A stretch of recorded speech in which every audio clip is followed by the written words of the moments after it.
This is your reality check.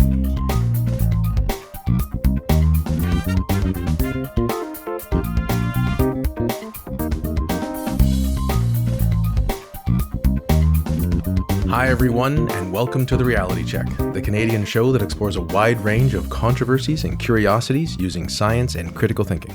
I am your host, Darren McKee, and with me, as usual, is Adam Gardner. What's up, cuboids? We have a great show for you today. Adam is going to explore whether cavemen lived in caves. Well, yeah, where'd you think they lived? And I'm going to look into the question, is meditation harmful? Oh. Maybe. That's the conclusion. Let's give you this foreshadowing. Oh, it's good. Let's get that on the table there. And now, cavemen. Astute listeners may recall that I did a segment reviewing a book called McMindfulness way back in 2020. You may remember something called COVID, which, is long gone now into the past. Vaguely. On episode 587, if you're curious. All to say, I wanted to revisit the topic because I still think there's a useful nuance or corrective that could happen in popular discourse regarding meditation. As you may be aware, if you pay attention to the internets, meditation is increasingly popular, where there's more and more apps and programs and retreats to try out than ever. Of course, there are many well-documented positive benefits of meditation. It reduces stress, improves focus, and so on. But this segment is to offer an asterisk to that general sentiment that there can be negative effects, like anxiety, depression, depersonalization, and even psychosis. Wow. A complicating factor for all of this, both positive and negative results when they're studied, that there are many different types of meditation, from very demanding to more minimal procedures and processes that are required of you. Some even approximate gratitude practices. That's why it's so difficult. And how are we going to measure this, and what are the outcomes, and so on. So people do, but I just want to highlight that what do you mean by meditation is the first question, a good question to ask. And I'm actually not going to answer it. But broadly, it's the mindfulness-based meditation, usually focusing on the breath, usually trying not to have your thoughts run away, and if so, just observing it. So acceptance, being at peace, focusing on the breath, and focusing on different parts of your body. That's usually what is studied, but there are many different types. Some people practice loving kindness meditation, where you try to just think about your family or loved ones and appreciate them. Yeah. And that seems a bit of a different thing than really focusing on your breath all the time. So let's just get into some empirical evidence. Results that were published in 2017 came from the Varieties of Contemplative Experience project conducted by Brown University, which aimed to understand meditation-related experiences.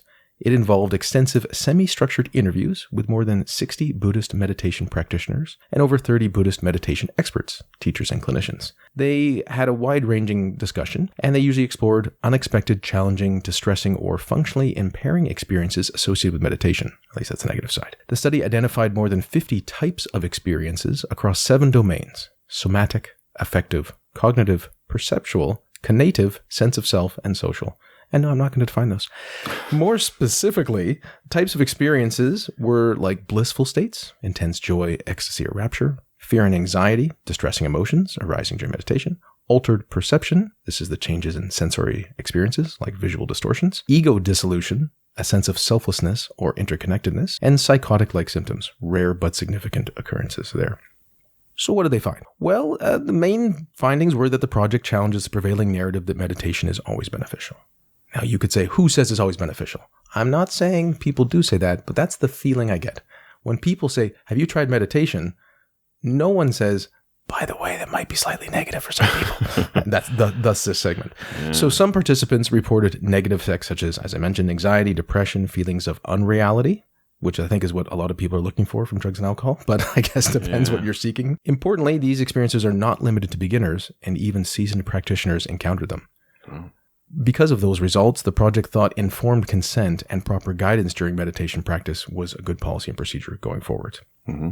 Now, some limitations. It relied on self-reports, which of course there's recall bias, interpretation issues to the like, and it's best to have more research, as there's always more research, because what are the underlying mechanisms of these experiences? That's the stuff that's hard to figure out, and it'd be ideal if there were more longitudinal studies. But those are very expensive, right? You're going to follow people, and they're going to practice meditation and so on. Okay, so that was the 2017 one. In 2020, there was a systematic review which examined 83 studies, which is a total of almost 7,000 participants. Wow. And found that 55 of those studies reported negative experiences related to meditation practices. The researchers concluded that about 8% of participants had a negative effect from practicing meditation. which, was that high? Is that low? That's the important question. That percentage is similar to the percentage reported for psychological therapies, which are also like, well, is that good or bad, right? So this is also why I'm doing this segment. So lead by showing, just useful to ask the question, like, what would be an acceptable negative experience rate? Right. Yeah. And it doesn't even necessarily mean it's net negative. Some people might have negative and positive. Other people might be totally net negative. Mm-hmm. And there's very dramatic instances of some of those things. But what is it, right? 1 out of 10, 1 out of 20, once a month type of experience. So there aren't going to be objective truths here about what is better or worse in terms of how one values that particular number. But there may be something more objective in terms of there's going to be some negative experiences for some practices, for some people more than others. So that's the big systematic review, and usually larger scale, not quite a meta-analysis, but a review of that type is more reliable than one study, but also, the singular studies can be informative in their own way. So now a singular study, which came out after that review, this is the University of Wisconsin-Madison, and they conducted a study looking at the effects of mindfulness-based stress reduction on brain structure. And the main details are sample size of 200 healthy people with no prior meditation experience or mental health issues were involved. Participants were assigned to one of 3 groups. They had the mindfulness-based stress reduction group, the MBSR course, 8-week program that includes mindfulness practices like yoga, meditation, and body awareness. Different types of body awareness might just make good sense for your life. Like, oh, where's my foot right now? Versus like, oh, what am I experiencing all the time? And health enhancement program group, non-mindfulness-based well-being intervention involving exercise, music therapy, and nutrition practices. Like, that's actually sounds pretty good to me. And a control group, which received nothing. And all participants underwent MRI exams before and after the trial to measure brain structure. Huh. So this was mainly, you see, like kind of a brain structure type of study. And there were no significant differences in structural brain changes between the mindfulness-based stress reduction group and either control group. Wow. So that's not to say that they didn't do anything, but it does say that there were no clearly detectable changes in brain structure after 8 weeks. Mm-hmm. That said, the 2 groups that actually got an intervention versus the control group that got nothing did report increased mindfulness compared to the control group, suggesting broader wellness benefits. I'm not sure what exactly mindfulness means here. This is, again, like, what do we like? Well, you did the mindfulness thing, so now you're better at mindfulness and you report more mindfulness. Like awareness of the present moment? Or do you mean stress control or reduction or being more at peace or happiness? Or like, this is where it's always tricky to me. Like, what exactly are we measuring? And the other potential problem that pervades all of this is, how do you know someone's actually practicing the thing? Right? Okay. Someone closes their eyes and they're trying to focus on their breath.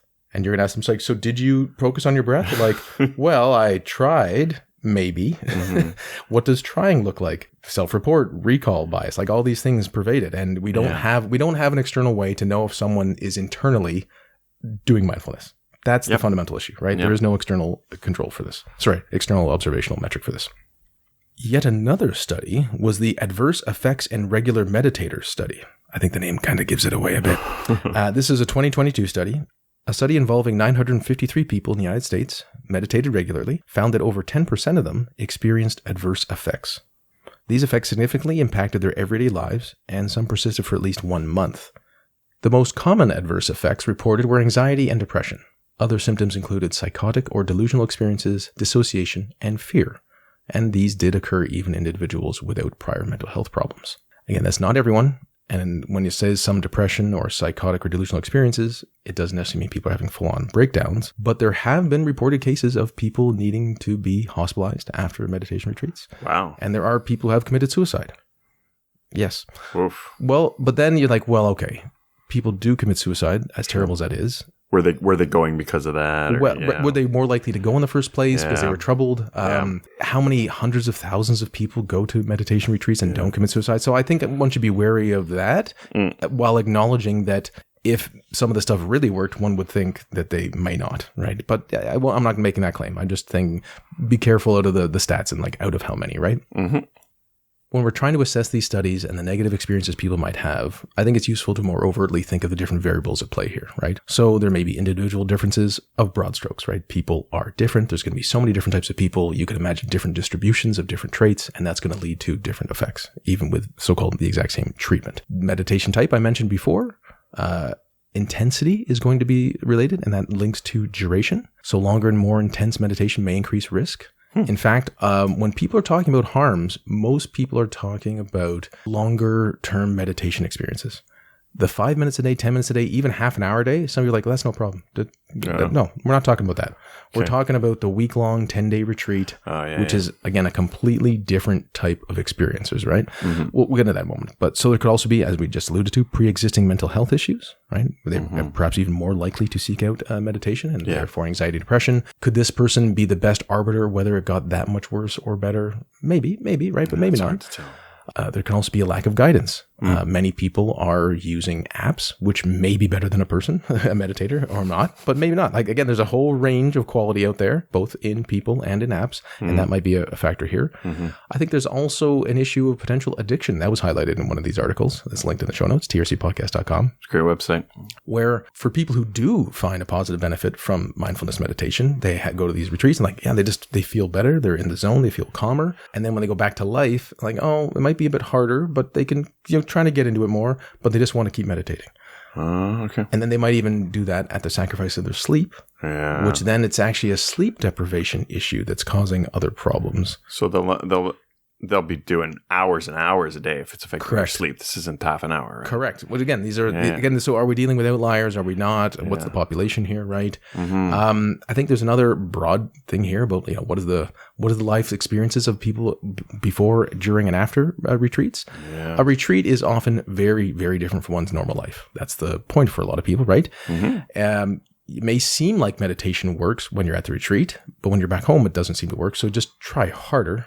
Even though, of course, you're not supposed to try it all. That's partly what meditation is about. Right? But when you're at the retreat, your food's taken care of. At the same time, some of them might just have 2 vegan meals a day, 3, which is a change in diet. Your sleep schedule's different. You're not moving around getting exercise in a way that you might otherwise. And you're not talking. So you've changed so many different things in your life. Variables. Correct. And it's what is the attribution of what the problem is, right? So it could be that, again, meditation is very good. Like, a lot of people need more sleep and more food, which they're accustomed to. But again, you could imagine other people, they would have benefited from that change because they want to sort of act like a circuit breaker, right? I also think more about the nature of how certain monks meditating might be successful precisely because they're not involved in the ups and downs of normal life. And this is an unoriginal thought, but if you don't have to deal with your family drama because you don't have family, you don't pay attention to them, you don't talk to them. You're like, what are you doing? I'm bad staring at the wall again today. It is easier to maintain a sense of calm, again, if you are a sample biased person to do that sort of thing, than other people like, well, I'm trying to, help the world or get a promotion or put food on the plate for my kids. Like, none of that. You don't have to worry about any of that. And like, wait a minute, it turns out the real world is full of annoying people. Not entirely, but even just the traffic to get there. Some of these effects can be transient and some of them could be persistent. One would be careful with persistent stuff, right? Now that we've gone through the main evidence and some of the general thoughts, we're getting to the conclusion part here. And I just want to acknowledge that, once again, a lot of people, if not most, perhaps benefit from meditation or something like it. There are, of course, can be individual differences, and one should monitor their own personal experiences. I think it's best to avoid sensationalism like mindfulness is a solution for everyone, or, again, it's going to lead to lots of suicide because that doesn't make sense. There should be an understanding of risks alongside benefits, right? Yep. We've said all along for many, many years in this podcast, the poison's in the dose. Water can be bad for you. Jogging and exercise can be bad for you. If you've never exercised much, to suddenly start a dramatic exercise routine is unwise. So people get injured. Correct. If you've never meditated, maybe you shouldn't go to a 7-day silent meditation retreat. When you draw the parallels, of course, but that's not what people do, right? Yeah. They think, I think because you're kind of playing with your brain and your internal nervous system physiology, that's somehow safer than exercise, which of course is also brain physiology, I know, but I'm making a fine distinction here. And I think that's perhaps even more dangerous. The brain is a special important thing. And yes, I think most meditation practices and retreats don't do much one way or another. But just like perhaps one drug trip, you could be in that population where something could happen to you, right? There is a risk of, again, like selflessness, which is usually what people want if it leads to greater connections to the universe. But there is a selflessness where you're just lose your sense of self, which is bad for a lot of people. They become probably a bit unmoored, again, if they don't have training, support, contextualization, understanding. You kind of mentioned psychedelic experiences, and I wonder if there's any commonalities, because I think when people really do really deep meditation, they can sometimes have a similar experience to those kind of psychedelic experiences, which I think are maybe not as negative as some people paint them to be, but they do kind of affect your way of thinking, and there might be negative effects. You think there could be similarities there? Well, totally. I think that some people get into meditation because of psychedelic experiences. Okay. I don't want to fully attribute this to Sam Harris, but this might be his experience where the psychedelic experience that he had when he was younger showed him like what kind of mind states were possible. Oh, yeah. And then you try to get there through meditation, not by repeated drug tripping. Yeah. So it's sort of like, oh, my brain can do this. My brain sort of can, I don't know, again, dissolve the self and realize a different state of being and what consciousness may or may not be and so on and so on. Mm-hmm. And similarly with drugs, you can get certain effects. Now, I think maybe not be as easy for a lot of people to do that through meditation. Sure. Again, there's a selection thing going on here where, oh, this person's meditated for 20 years. Like so few people can do almost anything for 20 years. Yeah. Like a regular exercise routine, even like eating foods, I don't know, any sort of habit. It's very difficult, let alone assuming hours each day or at least an hour each day of meditation. That's going to be very difficult. So I think it is, well, there may be a different conversation another day, but like it is possible to have certain brain states through meditation. Mm-hmm. I just all think it's very rare. Yeah. And we only see like the winners kind of thing, right? Yeah. It's like, some meditator's going to like come to my TED Talk. If you just do what I did and meditate an hour a day, you'll also have enlightenment. And you'll have TED Talks too. No, not really. You'll obviate the need for TED Talks. Yes. It's sort of like, if you just gamble like I did on Wall Street, you'll make money. Like, well, wait a minute. Maybe you were one of the lucky ones. Maybe your physiology is a bit different. Maybe you're just all these different things, right? Yeah. Well, it's a sorting effect. You hear about the ones who are successful because they're successful. Yes, of course. So we should approach meditation mindfully, informed by empirical evidence. Of course, we always need more research, but fundamentally, in this case, I think you should do your own research. If you think meditation might be good for you, just try it. 10 minutes a day for a week and see how it goes. But it'd be unwise to jump into a multi-day silent retreat with everything else around you changed as well, your food, your sleep, and schedule and movement, because it's just too much of a change at once, and you won't be able to actually isolate what does what. Mm-hmm. I've long also thought, do your own control group. If you're going to try meditating, work yourself up to 10, 30 minutes, whatever. Compare it to watching a comedy show, sitting on a bench in nature, listening to soothing music. Mm-hmm. Now, you may say, well, isn't mindfulness and some of that stuff supposed to help with emotional regulation, like in an ongoing manner? Well, listening to soothing music might only help at the time. The answer is perhaps, but also, if you're looking for emotional regulation, then you should compare it to like cognitive behavioral therapy or something more overtly designed to do that in a way that's explicit with certain steps versus, again, I think that is a point of mindfulness, but it is more indirect, focusing on the breathing, letting thoughts go and that sort of thing. It's a question of like, what's your goal with meditation? If you want to relax, there are other ways to do it, but that may be an option, right? I want to relax. I want enlightenment. I want both, I guess. I don't know. That's funny. Well, enlightenment may not be relaxing. That's the other thing. I mean, there's like a general theme that almost nothing is entirely good or entirely bad, and almost nothing works for everyone. And something that sounds like it's good may also be bad. Those are the themes here, right? Oh boy, well, that's how it is. So complicated. And finally, now I'm not going to make a racial argument in detail, but I think there's something about mystical Eastern spirituality that just seems appealing to many Westerners, regardless of content and validity. It's like a foreign language tattoo, but for your mind. Excellent. All that to say, when you read about mindfulness, just keep some of these considerations in mind, and if you want to give it a shot, try it, but start slowly. It's great advice. Now, what I'm curious about is, did cavemen practice mindfulness, Adam? Were they really living in the moment because they weren't on their phones all the time? Yeah, they didn't, because life was just stress-free with like saber-toothed tigers trying to eat you and stuff like that. Have you ever noticed that there aren't all that many caves around? There's this idea that humans used to live in caves, and I think under the most basic amount of scrutiny, this doesn't really make much sense, so I thought maybe I'll look into it, do a segment. Did cavemen and cavewomen, we used to call them just cavemen. Cave people. Cave people, yeah. Did they really live in caves? And if they did, where'd all these caves go? Where are all these caves that we're not really finding? Or were there just like a lot less people? Or maybe I should ask, why do we even think cavemen used to live in caves? Well, people still live in caves nowadays, just not that many. Just not a ton, yeah. Caveman is a term that exists in popular culture, but it doesn't really fit with any of my understandings of how hunter-gatherers, presumably the era they might have lived in, used to live. So certainly modern hunter-gatherer tribes, they don't really live in caves. But is that just because they're not in the Stone Age anymore? They can make better shelters? What's going on? What's hard to be nomadic and be cave people. Not to say all hunter-gatherers are, but many. So I think the people that lived in the area that we think of as cavemen were probably not as stationary than we might imagine. It seems that some so-called cavemen lived in caves some of the time, but during these times, most people didn't really live in caves.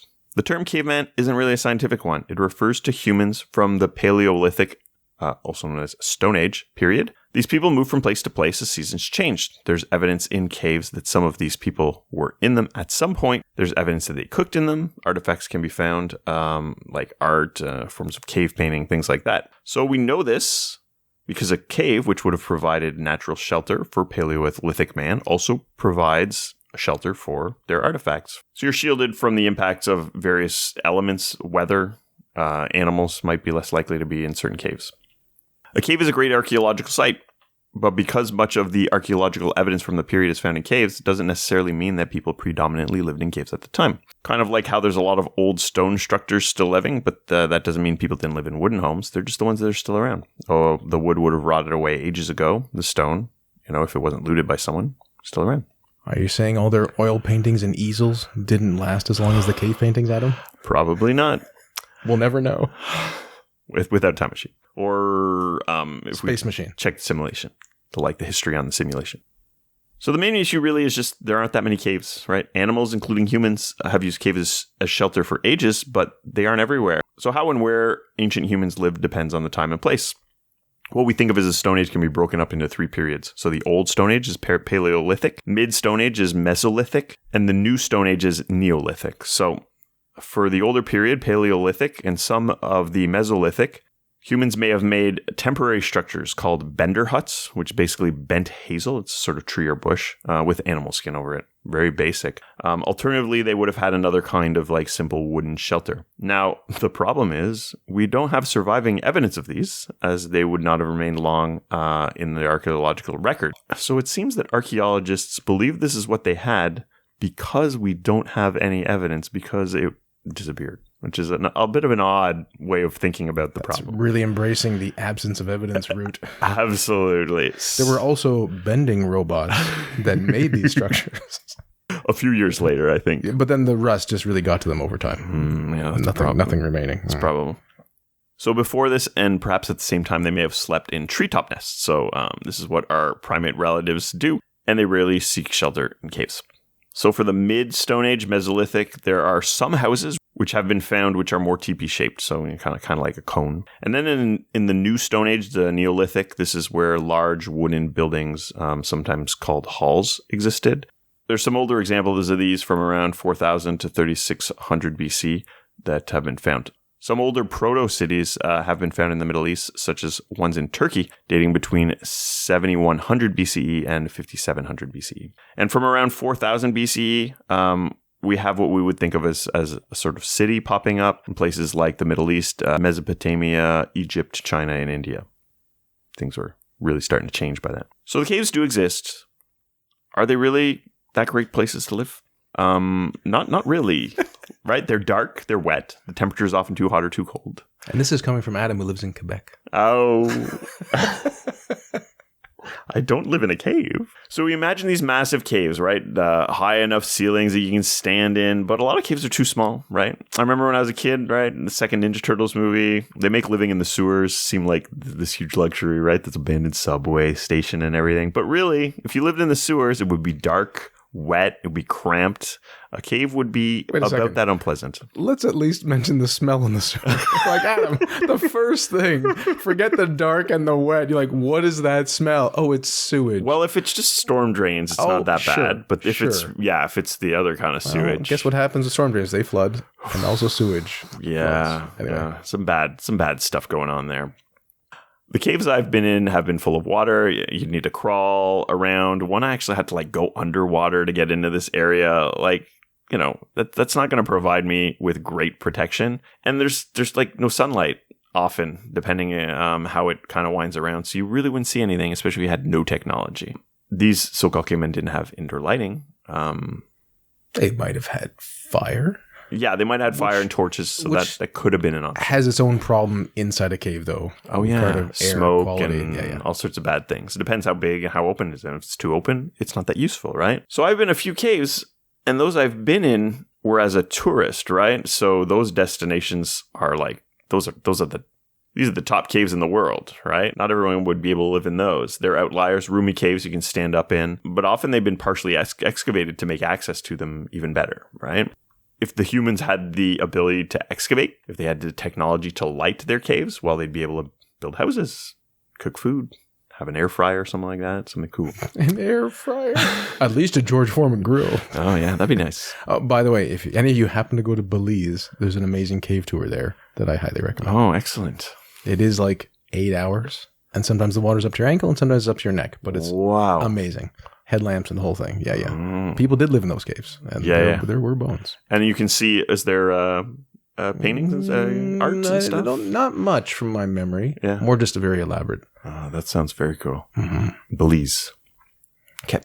If I ever go to Belize, we'll talk about it beforehand and you'll remind me that you said this because otherwise I might forget.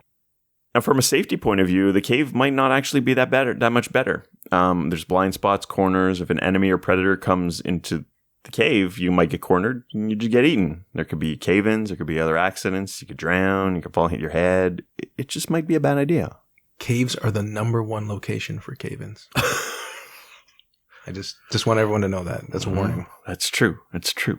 So there might already be stuff in there, right? You know who likes caves? Bats.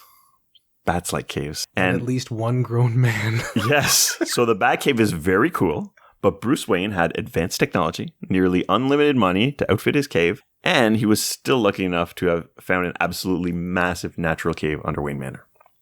There's probably different Bat Caves and different continuities, like, you know, the one in Batman Begins, like they were helping get slaves out and during and stuff. As the segment becomes an hour. Let's move on from Batman. Let's move on from talking about Batman. And space really is the issue, right? You can't fit obviously you couldn't fit the current 8 billion people that are on Earth in the naturally existing caves in the world. But even though there were less people during the Paleolithic era, even those populations, especially in certain places where there just weren't that many caves, would not have been able to live in caves. Just does not make sense. So where does this idea come from? Archaeology seems like a reasonable explanation, right? There aren't many remaining artifacts from back then, but those that are in caves are well preserved, so we might think that that's why they lived in caves. But the belief goes back at least as early as the 7th century BCE in Greece. So they believed that civilized people lived in cities and that primitive people who wouldn't make their own dwellings must live in caves. Homer's The Odyssey describes Cyclops, a member of a primitive race that lived in caves and were cannibals. Greek historian Herodotus and Halicarnassus wrote around 420 BCE about a primitive people called troglodytae, which means cave dweller in Greek.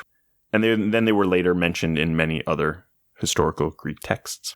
A 2nd or 3rd century Greek text reads, "Furthermore, in ancient times did men not cloak themselves in the pelts of flayed animals. They did not seek refuge from cold in mountain caves or in the hollows of ancient stumps or in the trunks of dead trees," and suggesting that some people did. From the 9th century and beyond, European texts mentioned wild men who were covered in hair and ran around naked, and they were sometimes described as living in caves.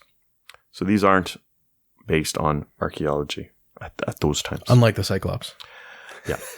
It seems a bit just like a slur, right? Yeah, I guess. Those dudes had one eye or something. I don't know. No, not the Cyclops, the cave dweller. Oh, for sure. Like, right? They were using it to make fun of some people.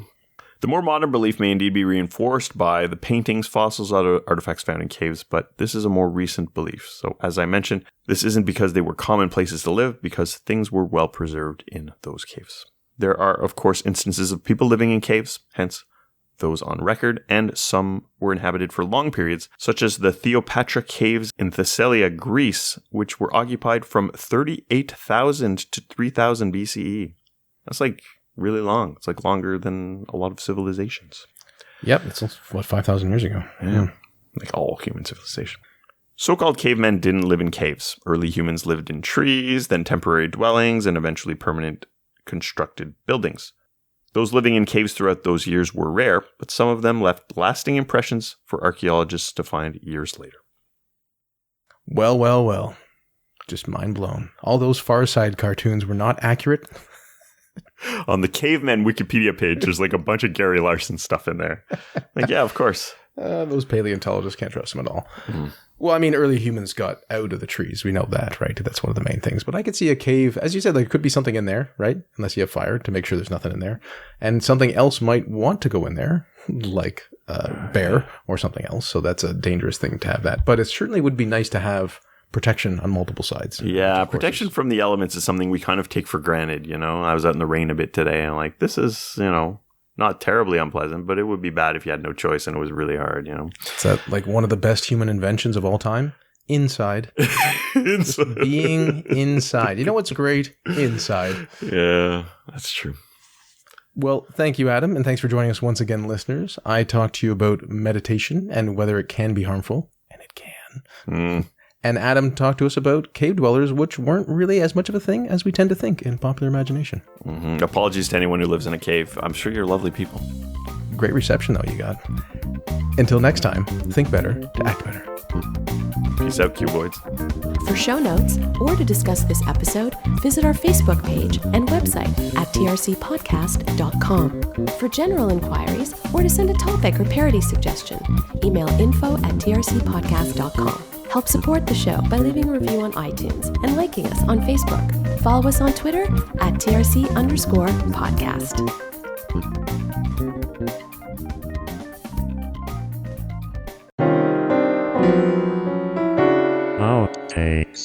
Whether cavemen were enlightened because they weren't on phones all the time. Yeah. That's funny. Because they didn't have phones in their caves because of the Bluetooth or something. That's funny. What? They had blue teeth. What? Realize it. Some girl screaming. Is that a child? Yep. It's not mine, so whatever. That's funny.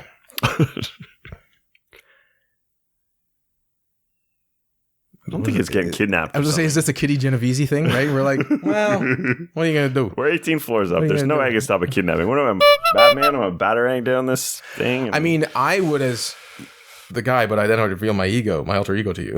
Oh, because you're really Batman? I thought you were Superman. I meant as Superman. That would be funny if you were really Batman and you pretended to be like this big Superman guy. And I'm like, Darren can't be fucking Batman. He's like, sounds like Dean Cain. That's and so he's funny. got that Superman shirt. So funny. You know who loves Superman? Batman. Deep down? Secretly. Yes. Secretly. Just a second. Okay. When were saber-toothed tigers around? The movie 10,000 BC taught me. 2.6. Now, Oh, early no. human. Nah, that's not like low Neolithic or anything like that. No. Modern human is like 2.5 or 1 or much earlier. So Okay, I'll just follow up and say this timelines didn't add up. Smilodon. Smilodon. Oh, wait. So there's a different type, Yeah. which is from 2.5 to 10,000 years ago. Oh, yeah, those guys. That's what I meant. Just a second. Maybe there's a photo. Oh, well, there's not a photo, of course, but there's a skeleton. Oh, it's close enough. He's got saber teeth and he's a tiger. It's fine. Did I even say that properly? Well, I'm guessing it's Smilodon. The Edit as needed, Adam. the dinosaur from the Power Rangers that lived alongside Tyrannosaurus Rex, Pterodactyl, and Mastodon, Triceratops, and the Dragon Sword. So-called cavemen. What the I didn't live in trees. Like, proofread this, Adam. Okay, sorry. What a tree? What is that even? Because it was the contrast with the arboreal? I don't know. I don't know. Because I had trees because it's in the next sentence. Okay. I thought you said you had time to finish this. I did. This is sassing is the sentence I wrote like an hour ago. Okay. Okay. I'm just sassing you. When I was a kid, I always imagined I'd get lost somewhere and I'd be like, I'll go live in a fucking cave. I don't know why. That was just like, I don't know, be fine. I'll live in a cave. I will go live in a